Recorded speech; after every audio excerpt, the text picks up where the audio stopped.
अस्सलाम वालेकुम। अगर आप सोच रहे हैं कि Redmi C12 और Poco C55 का सॉफ्टवेयर कैसे किया जाता है तो आप बिल्कुल सही सोच रहे हैं। इसी वीडियो के ज़रिए से आप ये जान पाएंगे कि इसका सॉफ्टवेयर यानी कि स्टॉक फार्मवेयर कैसे हम इंस्टॉल करते हैं।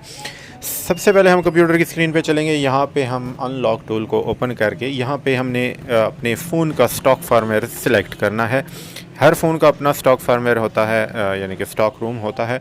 उसके फ़ोल्डर में जाके हैं वहाँ से हम इसकी स्कैटर फाइल यूं करके लोड करेंगे। तमाम फाइल लोड होंगी और फ्लैश पे क्लिक कर देंगे और कुछ नहीं करना, बस फ्लैश पे क्लिक करना है। फ़ोन को ऑफ हालत में वॉल्यूम अप का बटन यानी कि या फिर दोनों वॉल्यूम के बटन एक साथ दबा के कनेक्ट करना है तो आप देखेंगे कि फ्लैशिंग का अमल स्टार्ट हो जाएगा। बहुत ही आसान तरीका है, सिंपल सा तरीका है। इसके अलावा अगर आपके पास अनलॉक टूल नहीं है तो इससे पिछली वीडियो मैंने जो अपलोड की है Redmi A2 की फ्लैशिंग के हवाले से, आप उस तरीक़ाकार का इस्तेमाल करते हुए फ्री भी कर सकते हैं, फ्री टूल्स की मदद से, SP फ्लैश टूल की मदद से। तो जो SP फ्लैश टूल इसके लिए यूज़ होता है वो भी मैं प्रोवाइड कर देता हूँ अपने इस डिस्क्रिप्शन में, इस वीडियो के डिस्क्रिप्शन में। वहाँ से आपने आर्टिकल पढ़ना है।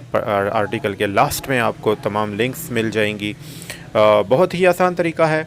अगर आपको समझ नहीं आ रही आप कमेंट सेक्शन में ज़रूर पूछ सकते हैं। आपकी हर परेशानी का हल इसी कमेंट सेक्शन में बता दिया जाएगा। इसके अलावा जो फाइल्स हम यूज़ कर रहे हैं या जो टूल्स या ड्राइवर्स इस्तेमाल हो रहे हैं आपको डिस्क्रिप्शन से मिल जाएंगी। ऐसी ही बहुत सारी कीमती मालूमात के साथ मैं मोबाइल्स के हवाले से अपने इस चैनल पे वीडियोस अपलोड करता रहता हूं। तो इसलिए अगर आप मोबाइल्स का ही काम करते हैं तो आप इसको चैनल को ज़रूर सब्सक्राइब कीजिएगा। बहुत सी कीमती मालूमात आपको मिलती रहेंगी। वीडियो को लाइक कीजिएगा, दुआओं में भी याद रखिएगा। इंशाल्लाह ऐसे ही फिर मुलाकातें होती रहेंगी अगर आपने चैनल को सब्सक्राइब कर लिया। अगर आपने चैनल को सब्सक्राइब ना किया तो फिर मुलाकात होना मुश्किल ही नहीं, नामुमकिन है, क्योंकि डोर को पकड़ना बहुत मुश्किल है। अल्लाह हाफिज़।